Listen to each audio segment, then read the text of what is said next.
Glória a Deus. Nós vamos terminar, a parte 2 da mensagem. Domingo passado nós falamos: bem-aventurado todo aquele que se mantém alerta. Nós usamos o texto de Apocalipse, capítulo 16, versículo 15, que diz assim: eis que venho como o assaltante. Repete comigo: bem-aventurado todo aquele que se mantém alerta e conserva suas vestes preparadas. E aí o final do versículo eu leio, diz: pois assim não terá de correr nu e ter a sua vergonha exposta ao público. Então nós falamos da importância de estarmos preparados, vigilantes, alertas. Então nós vamos terminar, em nome de Jesus, não terminar esse assunto, porque na verdade eu acho que nós temos que estar pregando isso aqui até Jesus voltar, Mas daquilo que eu tinha preparado, que Deus compartilhou no meu coração, nós vamos terminar hoje, a segunda parte, sobre bem-aventurado todo aquele que se mantém alerta. Eu vou fazer uma introdução, nos pontos que nós falamos domingo passado, se me permita fazer isso. E nós vamos usar 2 textos base hoje para a mensagem, que está em 2 Pedro, capítulo 3, e o outro é Apocalipse, capítulo 3 também. Os versículos eu vou passar daqui a pouco, sobre a igreja de Laodiceia.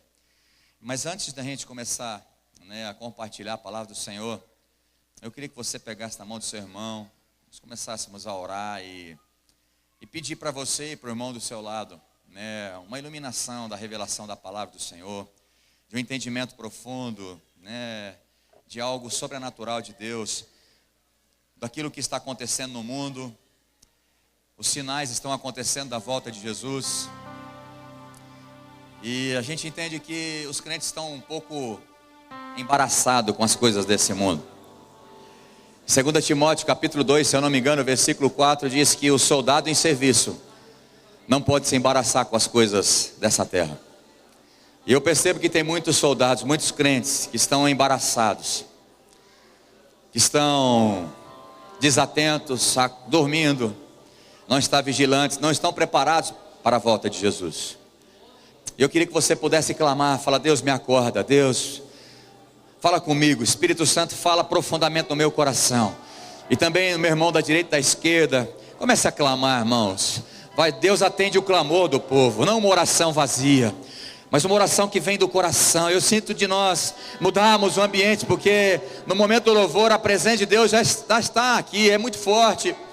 Mas eu entendo que a palavra, muitas vezes a gente começa a desligar. E a palavra é quão importante a nossa adoração ao Senhor. Fala: Espírito Santo, fala comigo. Espírito Santo, me chacoalha, me acorda nessa manhã. Acorda o meu espírito. Eu quero estar preparado para a sua volta. Eu quero estar atento, acordado, vigilante. Espírito Santo, pode pregar, Espírito Santo. Usa apenas como instrumento a minha vida.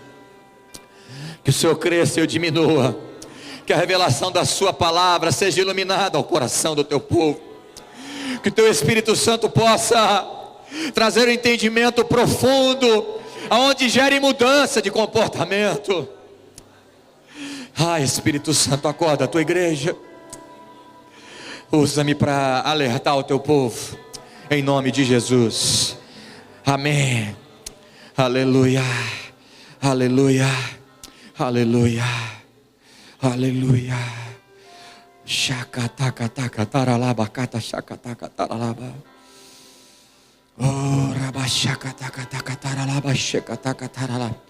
Acorda, acorda, acorda, acorda, acorda, Espírito Santo.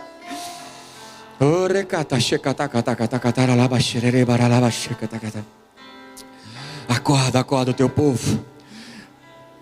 O Senhor trouxe o teu povo aqui, Pai. O Senhor trouxe as tuas ovelhas. O Senhor trouxe pessoas aqui que precisam acordar.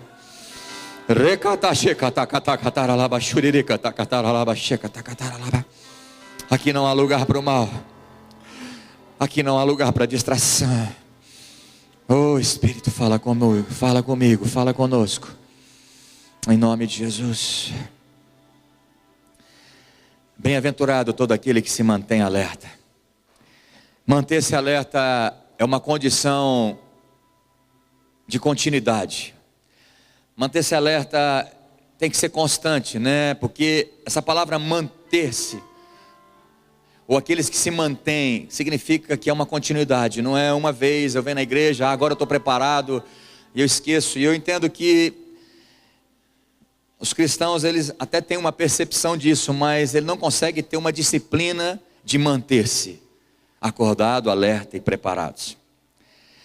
Nós falamos, né, que do ponto de vista humano, o retorno glorioso de Jesus Cristo parece que está demorando. Isso é uma realidade para nós humanos, que o tempo é diferente do tempo de Deus. A nossa contagem de tempo cronológico não tem nada a ver com o tempo de Deus. Então para nós a gente acha que Jesus está demorando para voltar. Mas todos os versículos que nós lemos, as parábolas que Jesus disse para ficar vigilantes, atentos, acordados, né? O povo entendia que era naquela época, e Jesus estava dizendo: olha, fica atento, porque eu posso voltar. E eu já expliquei isso para você, vou explicar de novo. Jesus pode voltar de duas maneiras para você. A volta gloriosa, que todo olho vai ver Ele vindo aos céus, vai ser coisa maravilhosa, tremenda, poderosa. E nós vamos, os vivos, vamos ser arrebatados, os mortos primeiro, mas depois nós, os vivos, né? Modéstia à parte, eu estou louco por esse momento, sair igual super crente, né? Porque super-homem não, mas o super crente, me encontrar com Jesus nos ares, isso vai ser maravilhoso, isso vai ser tremendo. Mas a outra forma é se você morrer antes dessa volta iminente, essa volta visível de Jesus. Porque se você morrer antes dessa volta, Jesus já voltou para você. Se você morreu com Cristo também, senão você está condenado. Então estar alerta, vigilante, é a todos os momentos da nossa vida, todo dia, 24 horas por dia. Devemos estar preparados para isso acontecer.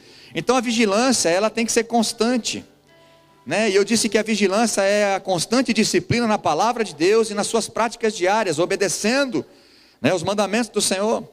Diz também que qualquer distração espiritual pode ser fatal. Eu achei legal, né? Eu fui fazer o casamento na cela do Sérgio e da Nayara, na quinta-feira, e ele usou um exemplo que eu achei interessante, né? Que o pai e a mãe dele sempre alertaram, porque o Sérgio, ele gostava, eu achava que japonês era mais obediente, né? Mas não tem nada a ver isso, né? Também pode ter desobediente, né? Mas a cultura oriental a gente acha que é sempre mais obediente. E ele falava que ele gostava muito, quando chovia, tomar banho de chuva e ficar deitado na enxurrada. Aquelas enxurradas e ficar deitado. Mas ele gostava muito, e o pai e a mãe sempre alertaram, falaram: não pode fazer isso, você pode pegar uma enfermidade. E agora eu esqueci qual a enfermidade que ele pegou, para não falar, né, porque não pode falar mentira, então, mas eu não lembro agora. Mas em decorrência, toda vez que chovia, ele ia para a enxurrada. E ele disse: olha, meus pais e minha mãe sempre alertaram, sempre me alertaram, mas eu não dei ouvido a esse alerta.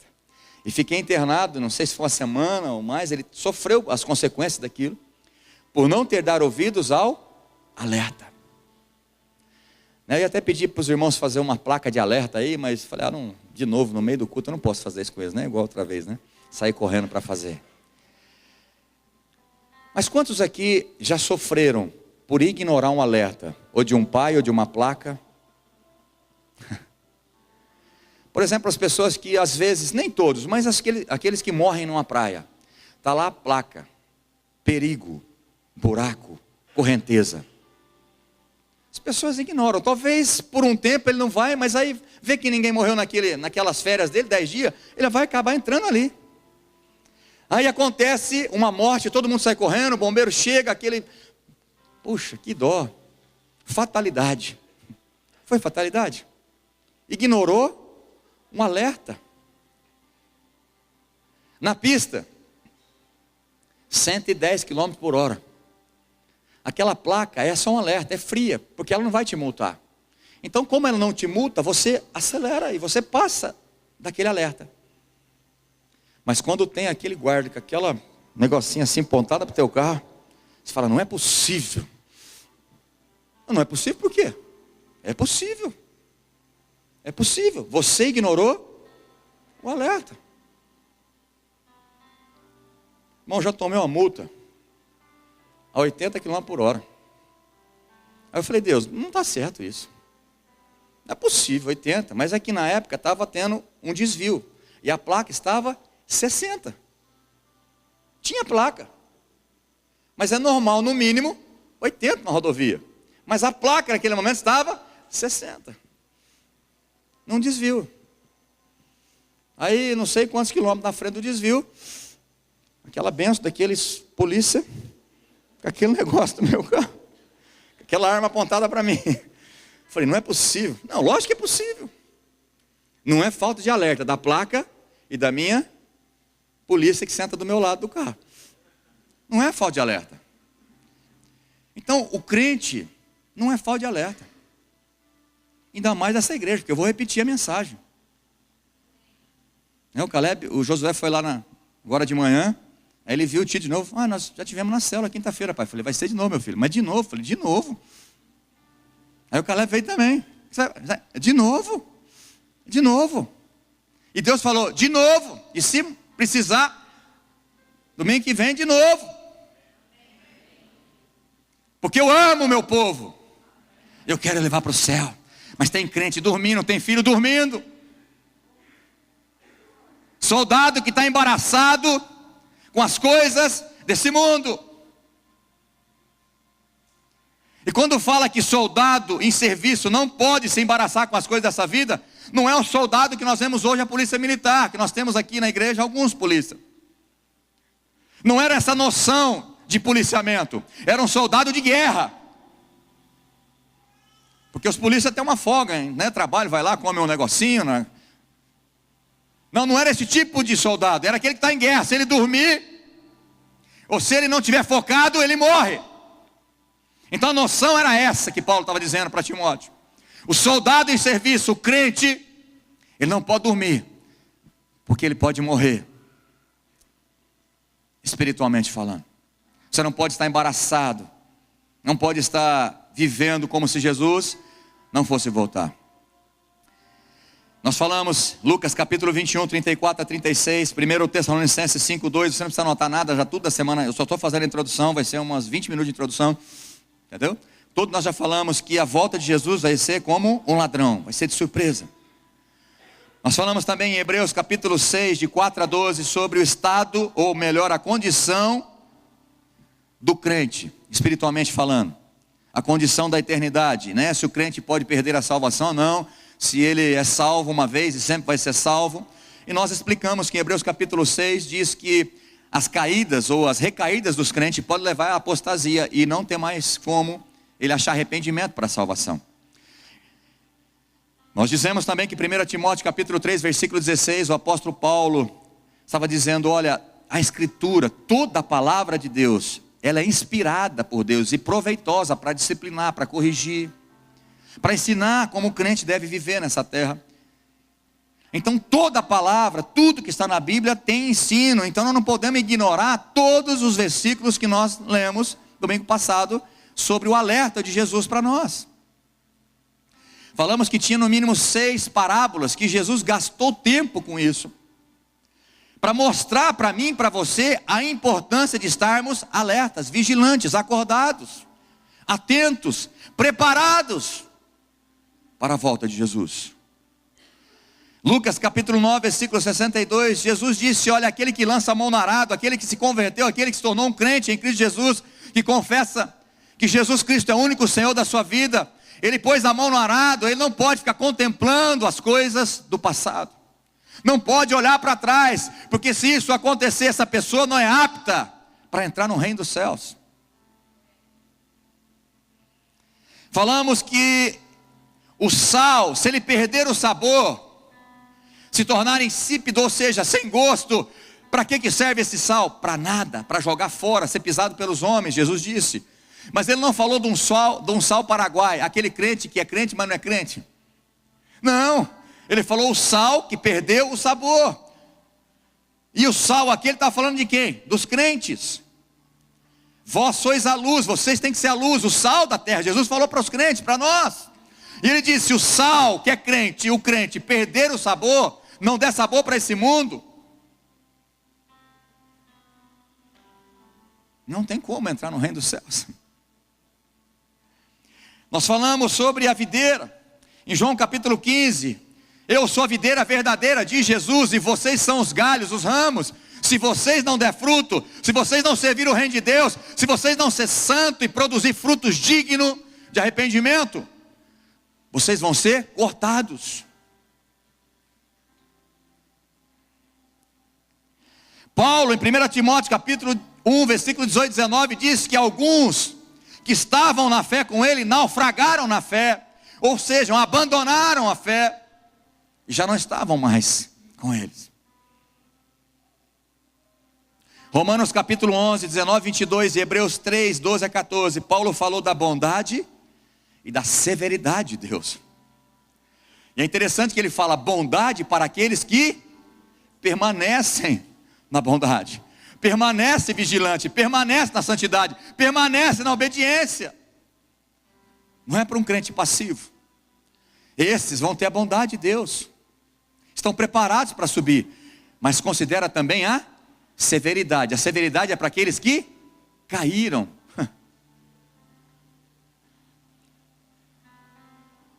Pedro, na sua segunda carta, capítulo 1 e o capítulo 2, ele exorta o crente a permanecer firme. Ele fala, olha, se vocês agirem assim, ou seja, se você estiver esperando a volta do Senhor assim, fazendo, não é parado e inativo, dormindo, se vocês esperar Jesus assim, vocês nunca cairão. Se vocês agirem dessa forma, vocês nunca vão cair. Então ele estava alertando porque ele sabia que o crente poderia cair. E capítulo 2 de 2 Pedro, 20 a 22. Pedro fala daqueles que conheceram a Jesus, mas voltaram para trás.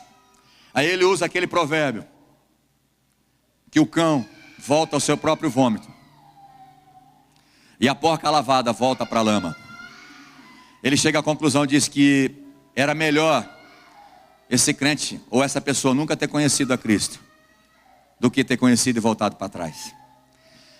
Então, terminando a introdução, nós chegamos à conclusão que todas essas passagens, as 6 parábolas de Jesus, elas se tornariam sem efeito, não precisariam estar na Bíblia, se o crente estiver incondicionalmente seguro da sua salvação. Eu relevo aqueles que entendem assim, e como eu falei para você domingo passado, e são pessoas talvez com muito mais conhecimento, teólogos muito mais,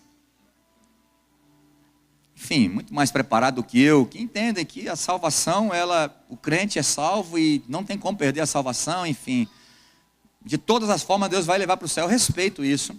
Mas o meu modo de viver, o meu modo de ver, e eu prego nessa igreja, e não é para que você tenha medo disso, né? Não é medo, mas por entendimento espiritual e entendimento pessoal daquilo que a gente tem visto, é que a salvação ela é um processo, e aquele que perseverar até o fim, receberá a coroa da vida.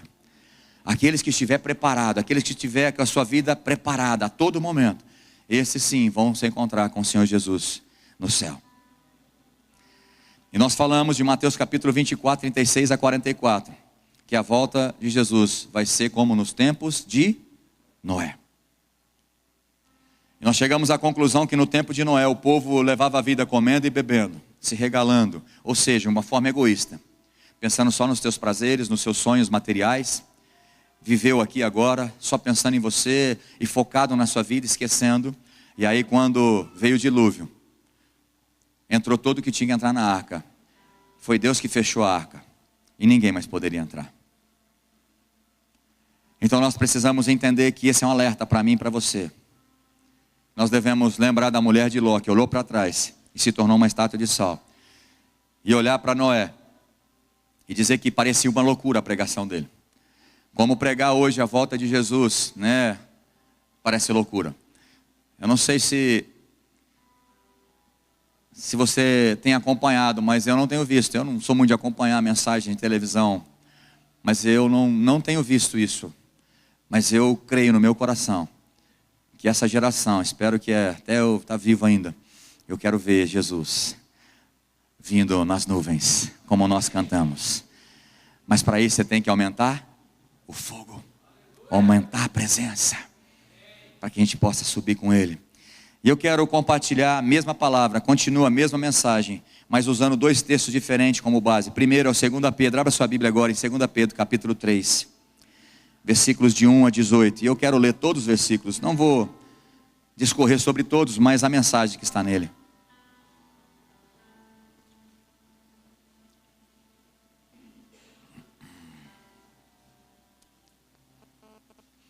Segunda Pedro, capítulo 3, versículos de 1 a 18.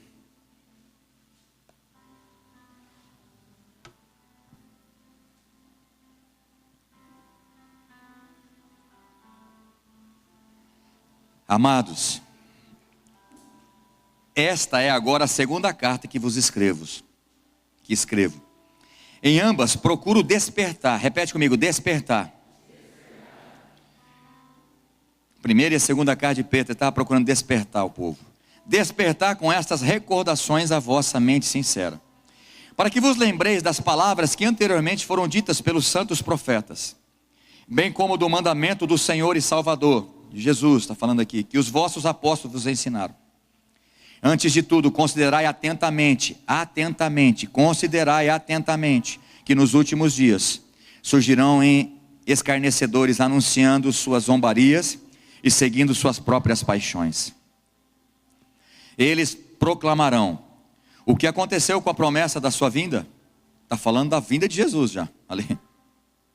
Ora, desde que os antepassados morreram, tudo continua como desde o princípio da criação. Isso é que os falsos profetas estavam dizendo, tentando minar a fé do povo. No versículo 5, Pedro diz, no entanto, deliberadamente, eles não reconhecem que desde a antiguidade, por intermédio da palavra de Deus, foram criados os céus e a terra. E esta foi formada da água e por meio da água. Foi pelas águas que o mundo daquela época foi submerso e destruído. Está falando sobre o que, Pedro, aqui? Versículo 6. Falando de quem? Mais uma vez falando sobre Noé. E quando eu tinha preparado a mensagem, na verdade eu ia falar só para terminar hoje de Apocalipse capítulo 3. Mas nessa semana Deus falou, eu quero que você continue alertando o povo. Quando eu me deparei com esses versículos novamente, Pedro chamando a atenção naquela época, era só 75, mais ou menos 75 anos depois de Cristo só. Esse povo já estava zombando, está vendo? Jesus não vai voltar. E aí Pedro começa a falar, olha, foi pelas águas que o mundo daquela época foi submerso e destruído. Então, irmãos, a história de Noé não é um conto, não é uma historinha qualquer. É algo que aconteceu. Que a palavra de Deus faz questão de 1, 2, 3 homens testificar sobre isso. E hoje você tem que ficar esperto. Ora, versículo 7. Por intermédio da mesma palavra, os céus e a terra que hoje existem, estão também preparados para o fogo, reservado para o dia do juízo e para a total destruição dos ímpios. Contudo, amados, há um princípio que não deveis esquecer, que para o Senhor um dia é como 1000 anos, e 1000 anos como um dia. Pedro está falando, calma, o tempo nosso, você acha que está demorando? Olha, imagina ele, 75 anos depois, nós estamos no ano 2016. Então para nós, talvez é pior ainda o absurdo, mas calma, porque para Deus a contagem de tempo não é igual a sua e a minha. O Senhor não se atrasa, aleluia, glória a Deus. O Senhor não se atrasa em cumprir a sua promessa, como julga alguns, pelo contrário, Ele é extremamente paciente para convosco, e não quer que ninguém pereça, mas que todos cheguem ao arrependimento. Entretanto, o dia do Senhor virá como ladrão, no qual os céus desaparecerão ao som de um terrível estrondo, e os elementos se desintegrarão pela ação do calor, a terra e toda a obra nela existente serão expostas ao fogo. Ora, se tudo o que existe será assim aniquilado, que espécie de pessoas é necessário que sejais? Que tipo de crente tem que ser? Pessoas que vivem em santidade e piedade. Esse termo aqui é eusebeia, não sei pronunciar, mas já falei. É reverência, fidelidade. É esse tipo de crente que tem que estar preparado para esse dia glorioso, onde a terra vai ser destruída. Versículo 12, aguardando o dia do Senhor e apresentando, ou melhor, apressando a sua vinda. Deixa eu abrir um parênteses aqui. Como é que nós podemos apressar a vinda de Jesus? Quem sabe? Nós já falamos alguma coisa aqui, né, pastor? A Maranata, é um desejo, aleluia. Mas eu entendo, por duas maneiras nós apressamos a vinda, é o que Pedro está querendo dizer aqui. A primeira, é nós estarmos tão apaixonados. A igreja tão apaixonada, tão santa, tão pura, tão cheirosa, sem mácula, sem ruga, sem mancha. Clamando, Maranata. Mas a segunda é fazendo essa arca acabar logo. Porque o dilúvio só veio quando? Estava pronto. Significa pregando o evangelho. Enquanto o povo que Deus tem para salvar, nós vamos pregar o evangelho nessa cidade de Fernandópolis. E a igreja dele espalhada por toda a terra está ganhando vidas para o Senhor Jesus. O mundo está ficando cada dia pior. Vamos apressar a vinda dele, amém? Então prega o evangelho, dá bom testemunho, seja santo, seja apaixonado pela presença. E ele fala de novo, naquele dia os céus se dissolverão pelo fogo, e todos os elementos ardendo se dissiparão como calor.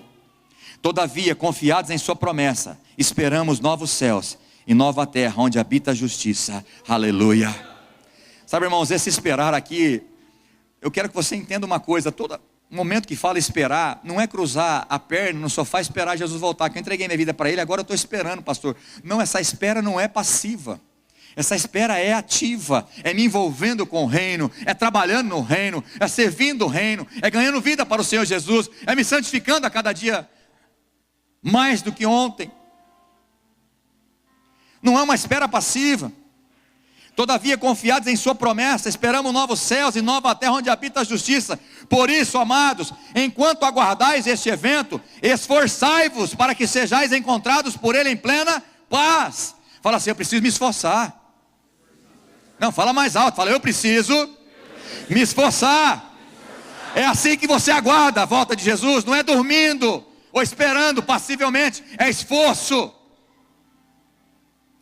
Por isso, amados, enquanto aguardais esses eventos acontecer, a volta de Jesus, esforça para que sejais encontrados por ele em plena paz, sem mácula e livres de culpas diante dele. Considerai que a longanimidade do Senhor não é impunidade. Considerai que a longanimidade do Senhor é uma oportunidade para que possais receber a salvação. Assim como o nosso amado irmão Paulo também vos escreveu de acordo com a sabedoria que lhes concedeu. Vamos pular o versículo 17. Sendo assim, amados, estando bem informados, guardai-vos. Acorda, igreja, guardai-vos para que não sejais conduzidos pelo erro e seduzidos.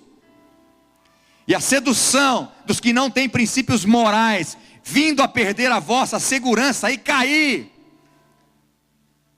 Se o crente uma vez salvo, sempre salvo, então não precisa mais desse texto. Deus me confirmando mais uma vez. Versículo 17, sendo assim, amados, estamos bem informados, guardai-vos para que não sejais conduzidos pelo erro e sedução dos que têm princípios morais, que não têm princípios morais, vindo a perder a vossa segurança e cair.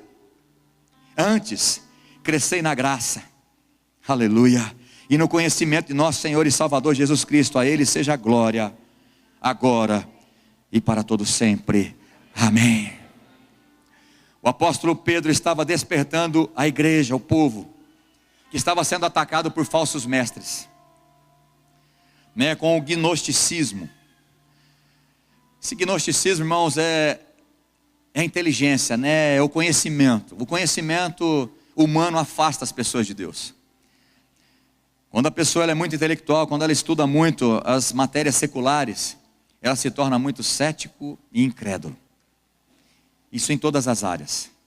A pessoa parece que quanto mais ela tem uma capacidade mental, uma inteligência, um conhecimento, na verdade não é inteligência, mas um conhecimento das coisas desse mundo, ele acaba se afastando de Deus. Por isso que Paulo disse, olha, a letra mata, mas o Espírito vivifica. Significa que eu preciso ler, estudar a Bíblia, preciso, é que você tenha aprendido nessa casa. Você tem que fazer sua devocional diária, você tem que ler a Bíblia todos os dias, você tem que comer essa palavra, mas não adianta um conhecimento humano, porque a letra mata, mas o Espírito vivifica. Você lê com a unção do Espírito, vai trazendo vida para você essa palavra, senão ela não vale de nada. Porque tem muitos teólogos e grandes teólogos que já foram para o inferno, e outros que vão, porque não é o conhecimento que salva, mas é o Senhor Jesus Cristo, através da nossa santidade, da nossa dependência, obediência e humildade diante dele. Então naquela época, o povo estava sendo atacado com esse gnosticismo, e Pedro fala muito bem claro, eles estão considerando que Jesus não vai voltar, eles estão escarnecendo de vocês, você está esperando Jesus, para com isso, vai viver a vida. E era só mais ou menos 75 anos depois de Cristo foi escrito isso. Nós estamos no ano 2016.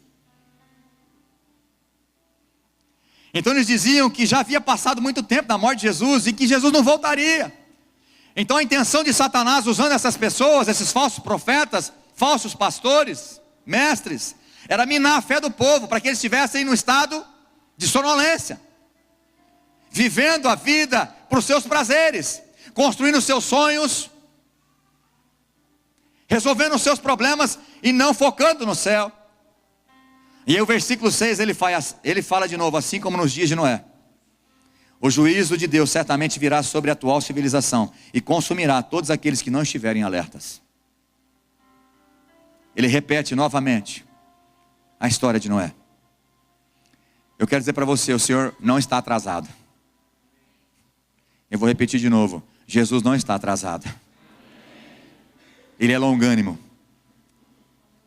Ele é paciente, até o tempo determinado, que para mim já está chegando. Alerta, o dia do Senhor, versículo 10, ele diz: vai vir como um ladrão. De novo repetindo essa expressão. Nós devemos estar atentos, vigilantes a todo momento. Devemos estar preparados, aguardando a sua volta em santidade e devoção, aguardando e apressando a sua vinda, pregando o Evangelho, santificando, uma vida piedosa, uma vida de fidelidade, de reverência, de devoção a Deus, uma vida fervorosa, uma vida apaixonada por Ele, que nada mais importa do que a presença dEle. Aí você pode estar pensando: pastor, você prega como se a gente fosse depender da igreja. Não dá para ficar vivendo essa vida que você está falando, viver focado em Deus. Quem falou para você que não dá, irmão?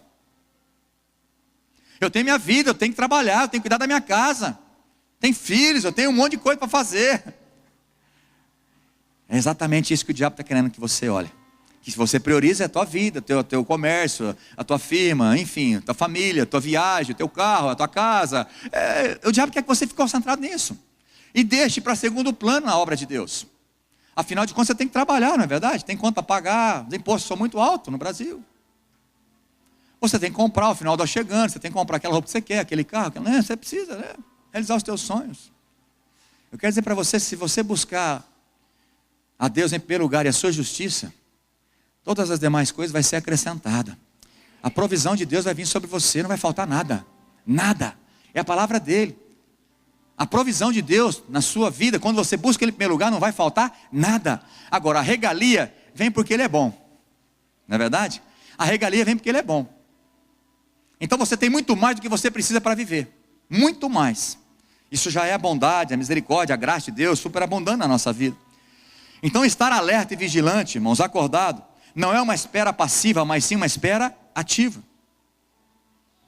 Eu preciso de esforço. No versículo 14 falou: olha, então como é que vocês vão esperar a volta? Se esforçando. Versículo 14: por isso, amados, enquanto aguardamos esses eventos, esforçai-vos para que sejais encontrados por Ele em plena paz. Tem crente preguiçoso demais, irmão. Vocês oram por mim aí? A coisa não está boa. Irmãos, não é pecado você pedir oração, até porque na célula nós incentivamos isso. Que faça um momento de oração, que uns orem pelos outros. Isso é bíblico, é bom. Mas você não pode ser passivo. Ore por mim. Precisa de esforço seu, de mudar o teu caráter, que é um mau caráter. Áreas na sua vida que precisa ser transformada. A mentira, a fofoca, o engano, a adultério, a prostituição. Precisa de esforço seu. Deus quer mudar o seu caráter? Quer. Ele é capaz de mudar? Sim. Mas você precisa querer. Você precisa se esforçar. Devemos estar vigilantes para não sermos seduzidos pelos prazeres deste mundo. Irmão, tem muito crente seduzido. Acho que foi o Berti que mandou na liderança ou num grupo lá, não sei, sobre Deixados para Trás. É do filme Deixados para Trás. Eu não concordo com a mensagem, porque lá é o seguinte, eles acreditam que vai ter outra chance na grande tribulação, no meio, mas é aquilo que vai acontecer. 2 está no campo, é bíblico, um vai ser levado e outro. E aí naquele vídeo disse que o povo estava desatento, vivendo a vida, trabalhando, casando-se, dando-se em casamento, fazendo festa, comendo, bebendo, se regalando, ou seja, preocupado com a sua vida, desatento. Sabe, eu vejo hoje que a igreja está desatenta. Irmão, chega segunda-feira, você nem pensa que a tua vida tem que estar preparada. Talvez pensa, porque segunda-feira é reunião de oração, aqueles que vêm na reunião de oração, e eu dou glória a Deus porque essa igreja, entendendo o propósito de oração, que uma igreja que ora, uma igreja que tem poder, então o pessoal tem vindo realmente na oração, eu me alegro com isso, 250, 300 pessoas, nem sei mais, se a gente pôr cadeira, não sei se cabe fazer uma reunião só de oração, não vamos pôr cadeira, só para aqueles que precisam, para poder continuar cabendo, até uns 400 em pé, 450 aqui dentro, É importante orar, é muito importante, mas chega na terça-feira, aí você foca no quê? Pastor, mas o ser humano tem que estar focado nas coisas, aí você tem essa desculpa, agora é o seguinte, agora começou a semana, agora eu tenho que focar no meu trabalho, tenho que focar nas coisas da vida. Irmãos, eu quero dizer para você, foque em Deus, busque a presença de Deus, porque o teu trabalho vai ser abençoado por Ele, as tuas finanças vai vir dEle, a prosperidade vem dEle. Quando eu troco a minha prioridade, vai ter problema. Você pode até se enriquecer, porque o trabalhador é digno do seu salário, mas lá na frente o diabo vai te tomar, porque você não está priorizando a presença, porque isso pode te desfocar, e não tem nenhum ser humano que não está preocupado com dinheiro, e eu não estou falando da quantidade, e o único que Jesus comparou como um Deus, foi o dinheiro, Mamon. Ele falou, você não pode adorar 2 senhores, e chamou o dinheiro de Senhor, e o dinheiro infelizmente é um senhor na vida de muito crente, e tem perdido o foco da presença, porque está preocupado com o dinheiro. Que filho, até 7, 8 anos, 5, não sei, ou até um pouquinho mais, está preocupado com o dinheiro, está preocupado com o dia de amanhã? Que filho que está preocupado, não tem preocupação, ele sabe que o pai vai dar a roupa, o tênis, a comida, ele não está preocupado, ele está vivendo a vida. Falei para minha esposa esses dias, falei, eu estou feliz com Deus, porque meus filhos são muito felizes, meus filhos são alegres, eles têm uma alegria.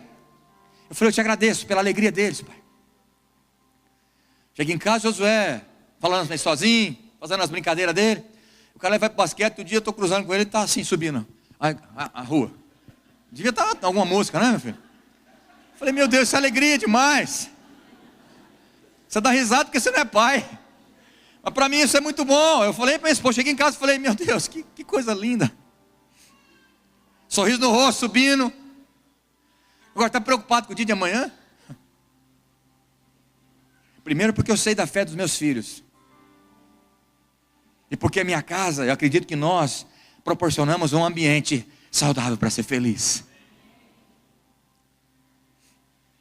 Você tem que ser feliz com a presença de Deus, porque aí Ele vai realizar os sonhos dele, do seu coração, Ele tem prazer em fazer isso, mas enquanto você prioriza outras coisas, deixando Ele para trás, Ele não vai te dar coisas. Sabe por que não vai? Porque vai perder o seu foco.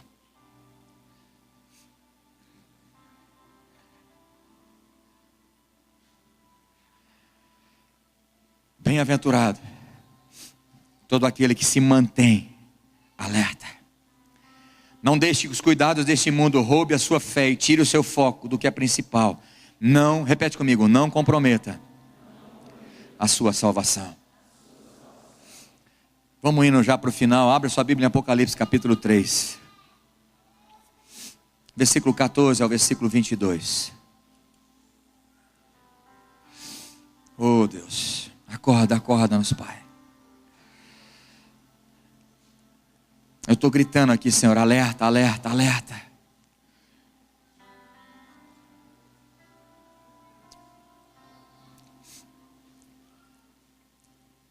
Em Apocalipse 16, 15, que a gente leu, que é o texto que, pelo menos o versículo que a gente está baseando toda a nossa pregação. A palavra bem-aventurado aqueles que estão em alerta, a palavra no original é gregoreuo, G-R-E-G-O-R-E-V-O. Presta atenção nessa palavra para vocês entenderem, porque quando a gente vai buscar no original, a gente tem uma percepção melhor no português. Essa palavra significa assistir, dar estrita atenção, ser cauteloso. E eu achei interessante, é justamente aquilo que eu já estava falando, porque eu fui procurar no original agora, agora de manhã, eu falei, deixa eu ver essa palavra mais profunda ela. Está escrito assim, ativo. Então estar alerta não é estar passivo, é ter uma vida ativa, envolvida no reino. Você não pode, irmão, se dar o luxo de ser um crente que assiste culto, vem aqui para assistir culto. A tua vida não vai ser transformada nunca. De alguma forma você tem que se envolver com o reino. Aí você fala, pastor, mas ninguém dá oportunidade. Irmão, se você quiser pegar um microfone e pregar, pega um microfone, compra ali na loja e vai na praça pregar. Porque se você não ganha uma vida na sua célula, para que você quer pregar em público? Se envolva na sua célula. Sirva na sua célula. Ganhe pelo menos uma vida e leve para a célula. Mas nós queremos vir para a igreja para ser abençoado, para Deus mudar o casamento, e Deus muda mesmo. Porque aqui nem vou pedir para levantar a mão. De quantos chegaram aqui com o casamento manchado, alguns até destruído, e Deus restaurou. Deus é um Deus de restauração, sim. Quantas pessoas entrou aqui com uma quantidade, ou melhor, com uma vida financeira pequena, e hoje tem outro nível de vida financeira. Essa igreja, Deus, eu tenho visto Deus fazer milagres, restaurando a família, finanças, relacionamentos, curando, libertando de possessões demoníacas. Eu vejo milagre aqui, mas o principal não é isso. O principal é a presença, para que você possa morar no céu com Ele.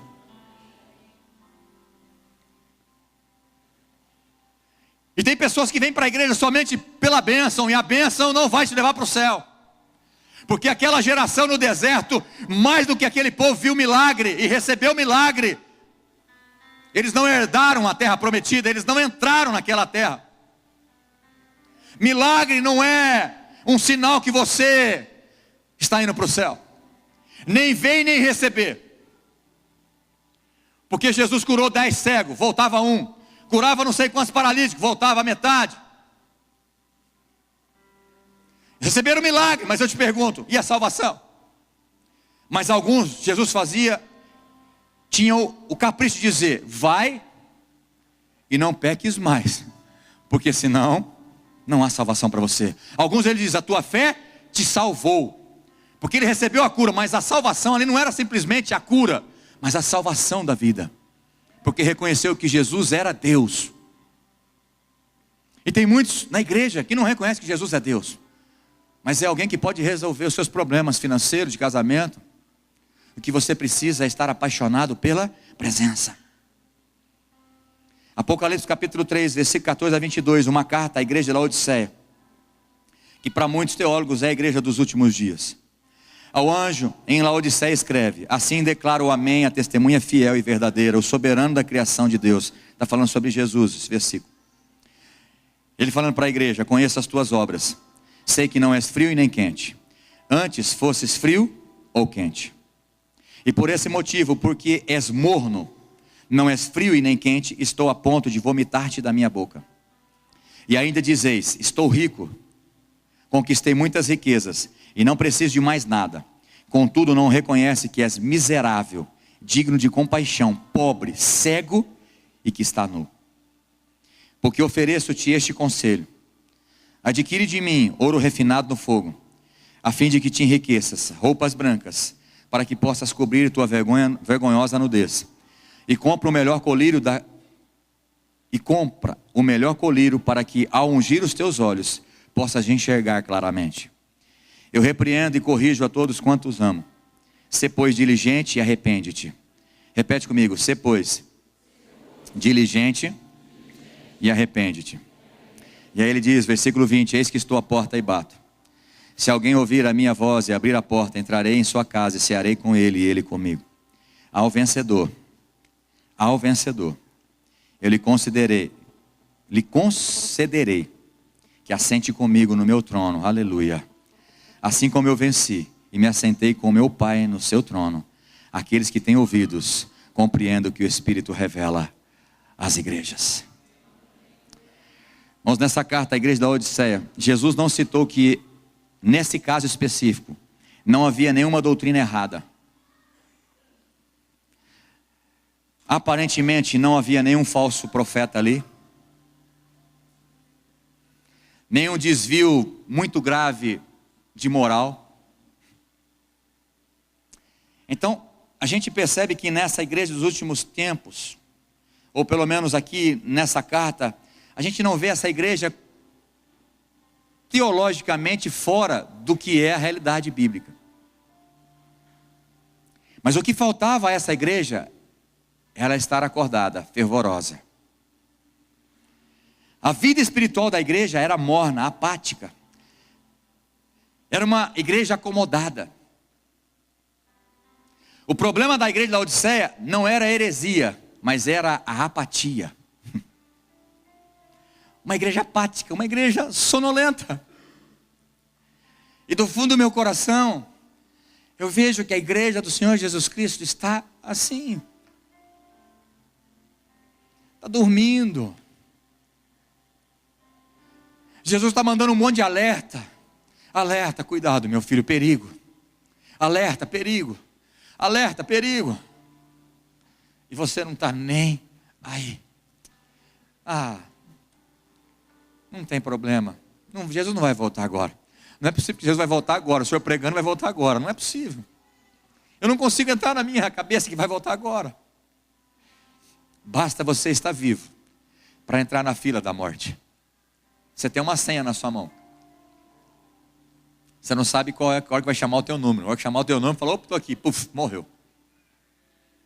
Você não sabe. Quem garante? Quem pode acrescentar um côvado de vida? Quem?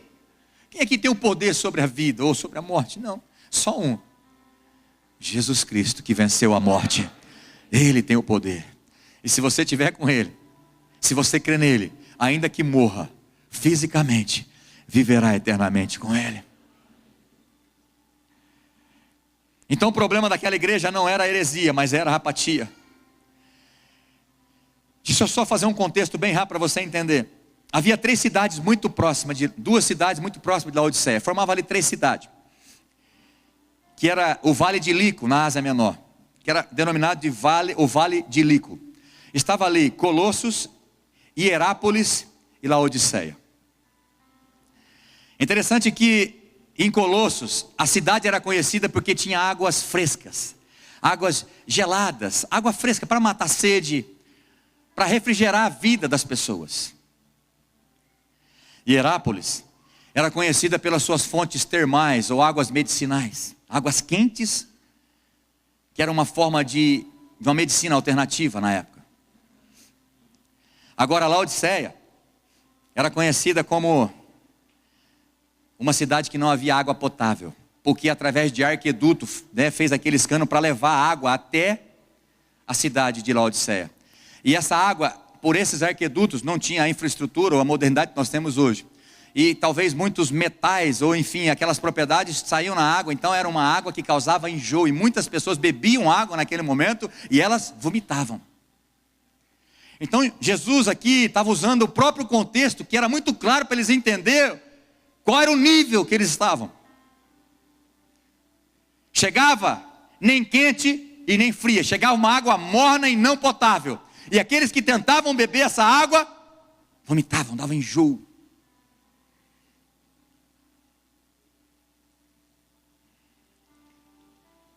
Essa cidade, ela ficou conhecida por uma riqueza muito grande, e havia ali centros bancários.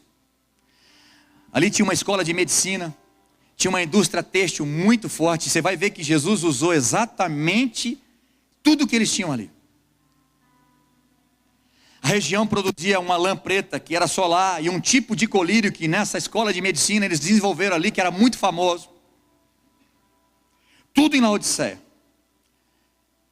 E no versículo 15, Jesus começa dizendo: eu conheço as tuas obras, igreja. Quem é a igreja do Senhor Jesus aqui? Levanta a mão. Jesus conhece todas as tuas obras. Jesus conhece toda a sua vida. Todo o teu caráter, temperamento, a tua apatia, a tua religiosidade. Ele conhece todas as nossas obras.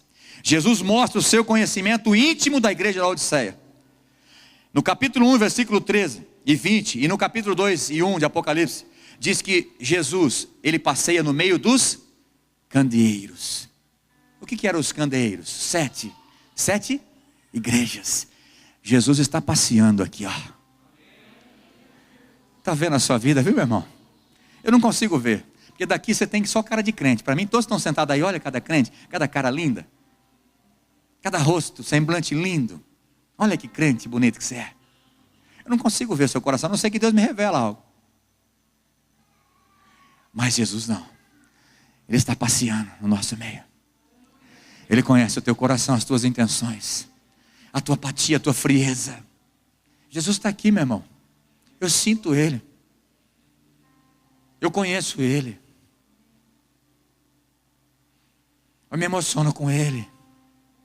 Eu me derreto por Ele. E Ele está aqui. Versículo 15.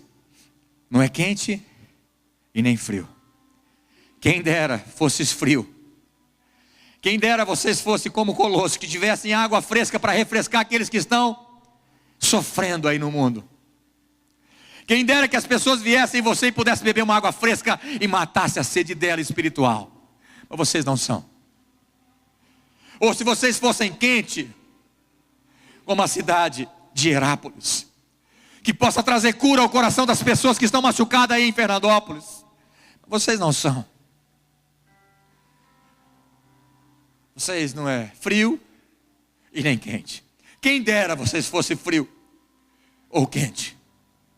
Quem dera, Jesus estava dizendo, quem dera vocês fossem como Colosso e Herápolis, que pudesse trazer algum benefício para as pessoas, que pudessem ajudar a salvar essas pessoas. Mas vocês são realmente como Laodiceia, uma água morna, que dá ânsia de vômito daqueles que bebem. E vocês, igreja, estão nesse ponto por mim. Vocês estão causando enjoo em mim.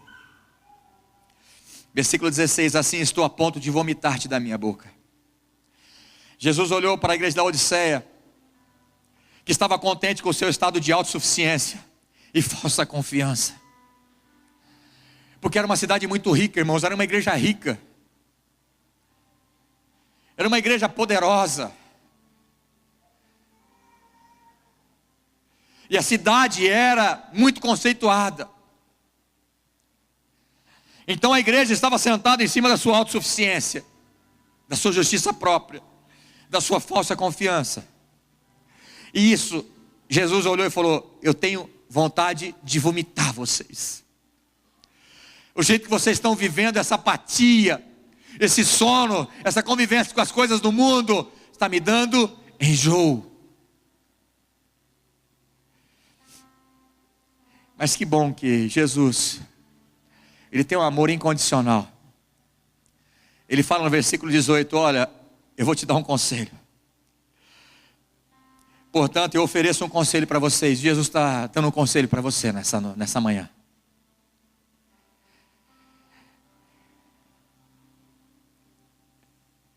Adquira de mim ouro refinado no fogo. A verdadeira riqueza de um homem é a presença de Deus em você.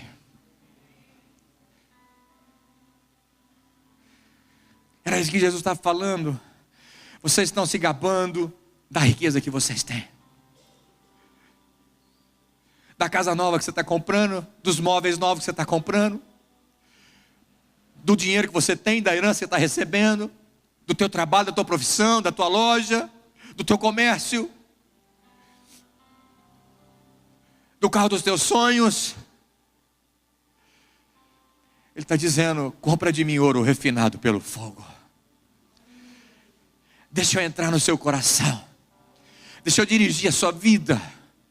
Que a maior riqueza de um homem não é o dinheiro, mas é a presença do Espírito Santo. É um conselho que ele está dando para você, viu, meu irmão e minha irmã? Compre de mim ouro refinado pelo fogo. Segundo conselho: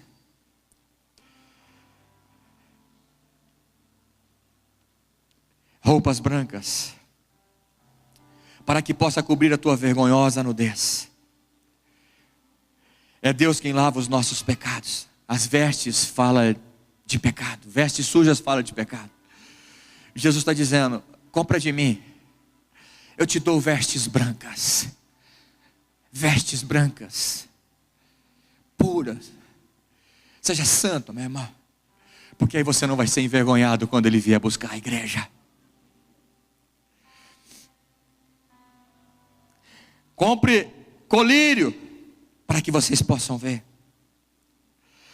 E compre o melhor colírio, para que ao ungir os teus olhos, possam enxergar claramente. Existia um colírio naquela época. Talvez ali no mundo antigo, era uma cidade onde a medicina era avançada. E exatamente naquela cidade tinha elaborado esse colírio, onde muitas pessoas pagavam para ter esse colírio, para buscar esse colírio. E Jesus está dizendo: eu tenho um colírio melhor. Somente Jesus pode curar a cegueira espiritual que aflige o teu coração, o teu orgulho, a tua prepotência, a tua vaidade, o teu desejo por dinheiro, por se dar bem na vida. Só Jesus pode te dar o verdadeiro colírio, para abrir os teus olhos espirituais e poder contemplar Ele sentado à direita de Deus Pai, trabalhando em nosso favor. Aleluia. Quantos estão entendendo? Versículo 20: eis que estou à porta e bato. É interessante que essa carta não foi para o mundo. A pessoa quiser usar num sermão evangelístico, eu respeito, não tem problema. Mas essa carta não era para o mundo. Essa carta era para a igreja. E Jesus está falando: eis que eu estou à porta e bato. Se Ele está batendo na porta, Ele está do lado de fora. Quantos crentes pensam que Jesus está dentro, mas Ele está de fora, Ele está batendo. E hoje eu estou aqui clamando, gritando: alerta, alerta, alerta, Jesus está voltando. Acorda, igreja. Deus te trouxe aqui hoje para te acordar. Acorda. Esta expressão revela uma admoestação explícita e direta aos crentes que se iludem com as suas próprias conquistas. Quantos crentes se iludindo com as suas próprias conquistas terrenas e materiais? Jesus bate na porta, mas Ele não arromba a porta. O diabo, ele mete o pé na sua vida, entra dentro e acaba com a sua vida, com o seu casamento. Ele veio para matar, roubar e destruir. Mas Jesus, Ele é amoroso, Ele está falando assim: ó, estou batendo. Jesus está batendo na porta de muitos aqui nessa manhã. Se você abrir a porta, Ele entra. Se alguém ouvir a minha voz nessa manhã e abrir a porta do seu coração, eu entrarei dentro de você, na sua casa, e cearei com você. Cearei com ele, ele comigo. Ambas as figuras aqui representam a comunhão com Cristo. Ele entra na casa e habita naqueles que obedecem à palavra dele. Irmãos, comer com alguém é um contexto que para nós perdeu um pouco o sentido, mas ainda dá para explicar sobre isso. Eu acredito que você não convida qualquer pessoa para comer na sua casa. Acredite que quando você convida alguém para comer na sua casa, é uma honra, né? Eu fui convidado, eu e minha família, ontem, a jantar numa casa de um irmão, de um líder. A gente percebeu a honra, o cuidado, o carinho, né? Fazer aquela picanha gostosa para mim. Uma massa para os meus filhos. Eu acredito que chamar alguém para comer em casa, cear conosco, é algo que eu estou falando, eu quero ter comunhão com você. Quero ter intimidade, eu quero te conhecer melhor, quero ter prazer, quero bater papo. Nós ficamos conversando, nem vemos a hora passar. Porque é uma comunhão e Jesus está dizendo, oi, estou batendo na porta do seu coração. Se você abrir, vamos fazer uma festa. Nós vamos comer, vamos ser juntos, vamos sentar na mesa. Há um banquete preparado para mim e para você. Jesus quer ter comunhão com você. Espírito Santo quer ter comunhão com você. Mas você está fechando a porta para Ele. A igreja da Odisseia, ela não tinha problemas de doutrina, mas era apática. Não tinha heresia, mas era apática. Estava dormindo, estava embaraçado com a riqueza, que a cidade era muito poderosa. Né? Num comentário da minha Bíblia diz que essa cidade foi destruída. E ela nem precisou do dinheiro de Roma, que ela estava subjugada por Roma. Ela própria, com seus recursos próprios, ela reconstruiu a cidade, para você ter uma ideia. Tamanho era o orgulho daquela igreja, porque a igreja estava naquele contexto. Como eu vi esse tempo agora, né? Acho que foi no Japão que houve aquele negócio. Em uma semana eles reconstroem, é uma coisa absurda. E é um povo que está, né, querendo dominar o mundo. Sabe, é um privilégio especial comer à mesa do rei. E muitos não têm esse privilégio. Espero que você tenha nessa manhã. Não há privilégio maior do que a bênção de cear com o Rei dos Reis, o Senhor dos Senhores. E aí, para mim terminar, o ministério pode vir, o versículo 21 diz: ao vencedor, dar-lhe-ei sentar comigo no meu trono, aleluia. Ah, como eu quero sentar no trono com Jesus. Os vencedores terão o privilégio de reinar com Cristo. Tal honra não seria para os orgulhosos e autossuficientes, mas para os humildes e obedientes. Repete comigo, os vencedores. Repete mais alto, fala, os vencedores terão o privilégio de reinar com Cristo. Essa tal honra não seria possível para os orgulhosos e autossuficientes, mas sim para os humildes e os obedientes, que vai abrir a porta para ele entrar. Aleluia. Feche teus olhos.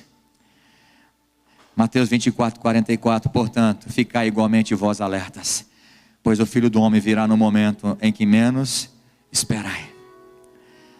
O que significa estar atento, vigilantes, alertas?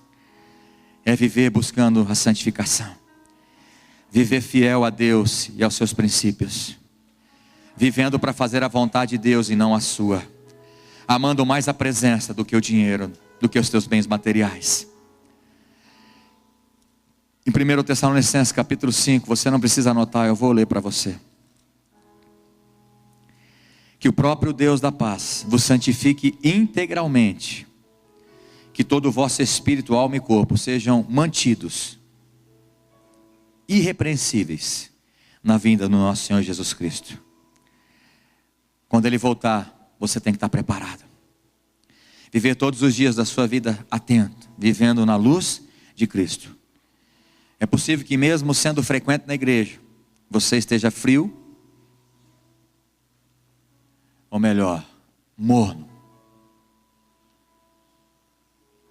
Não brinque com o pecado. Provérbios 29, 1 diz que o homem, muitas vezes repreendido, endurece a cerviz, será quebrado de repente, sem que haja cura.